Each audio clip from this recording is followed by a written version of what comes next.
GPA five শিক্ষার্থীদের অনেকেই জানে না জিপিএ মানে কি। বাংলাদেশ সম্পর্কেও তাদের ধারণা কম। মুখস্থবিদ্যা নির্ভর পড়াশোনা এবং শুধুমাত্র ভালো ফলাফলমুখী শিক্ষা ব্যবস্থার কারণেই শিক্ষার্থীদের এ অবস্থা বলে মনে করেন শিক্ষাবিদরা। আনোয়ার হোসেনের রিপোর্ট। মাধ্যমিক পরীক্ষার ফল প্রকাশের দিন এমন উচ্ছ্বাসে মেতে ওঠে শিক্ষার্থীরা। ভালো ফলের সর্বোচ্চ মাপকাঠি জিপিএ-৫ যারা পায় তাদের আনন্দ সীমা ছাড়ায়। প্রশ্ন উঠেছে বছর বছর পাশের হার আর জিপিএ-৫-এর সংখ্যা বাড়লেও শিক্ষার মান বাড়ছে কিনা। এর জবাব খুঁজতে আমরা কথা বলি এবার এসএসসিতে পাশ করা কয়েকজন শিক্ষার্থীর সঙ্গে, যাদের মধ্যে ৬ জন জিপিএ-৫ পেয়েছে। তাদেরকে আমরা কিছু প্রশ্ন করি। জিপিএ এটার পূর্ণাঙ্গ রূপ কি? জানি না, এখন মনে পড়ছে না। GPA grating point. এসএসসি এটার পূর্ণাঙ্গ রূপ কি? এখন আমার মনে পড়তেছে না। Junior school certificate. School secondary certificate. আমি জিপিএ-৫ পেয়েছি, ইংরেজিতে কি হবে? I am GPA 5. I give a GPA 5. I get GPA 5. I will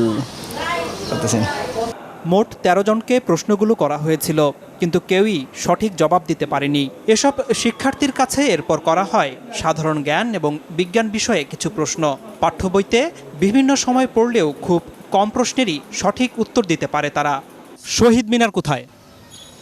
sorry যাই না। অপারেশন সার্চলাইট এটা কি? অপারেশন সার্চলাইট যাই না।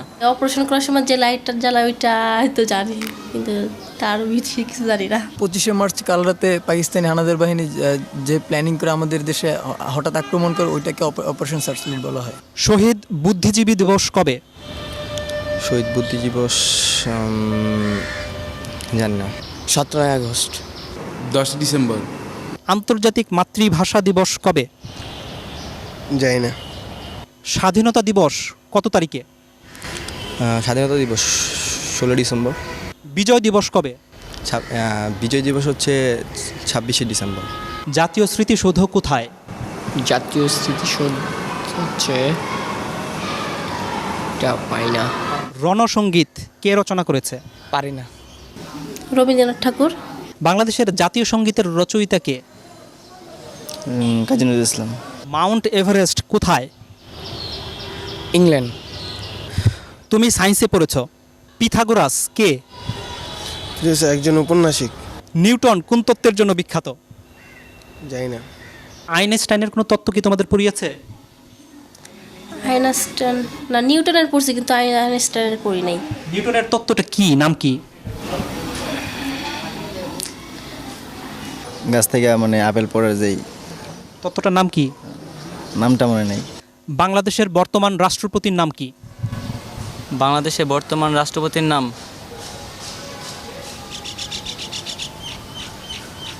জানি না। রাষ্ট্রপতির নাম হচ্ছে মুক্তিযুদ্ধের সময় বাংলাদেশকে কয়টি সেক্টরে ভাগ করা হয়েছিল? 9টি। নেপালের রাজধানী কোথায়?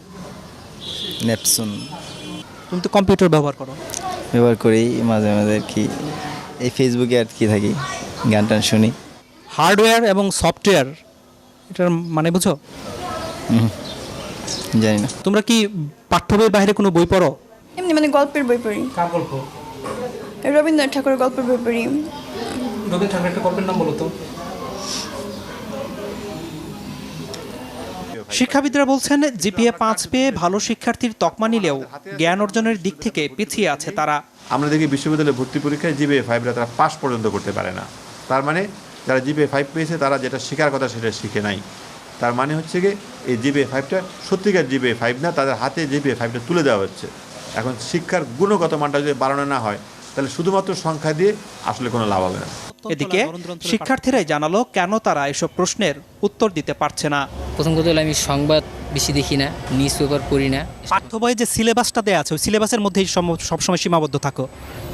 ওগুলো সায়েন্সের সাবজেক্টগুলো একটু বাইরে পড়ি, কিন্তু বাংলা সমাজ এগুলো নিয়ে আমার বেশি ঘাটতে আর কি, বেশি ওগুলো পড়ি না।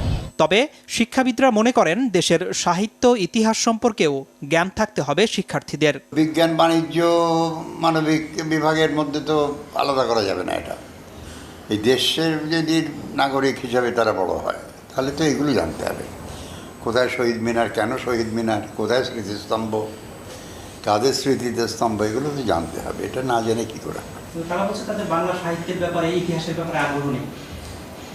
মানে এটা আসলে তাহলে মানে তার কি পূর্ণাঙ্গ শিক্ষা পাচ্ছে?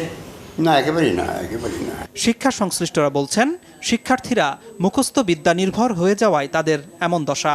বছরের প্রথম থেকেই যদি তারা কোচিংমুখী হয়ে তারা শুধুমাত্র চ্যাপ্টারগুলি মানে সামারাইজ করে ছোটোভাবে ওইভাবে শেখানো হয় নাম্বারের দিকে তাকিয়ে, তাহলে তার জ্ঞান তো বাড়ছে না, মেধাও বাড়ছে না। আমি বলবো যে মেধার অপচয় হচ্ছে।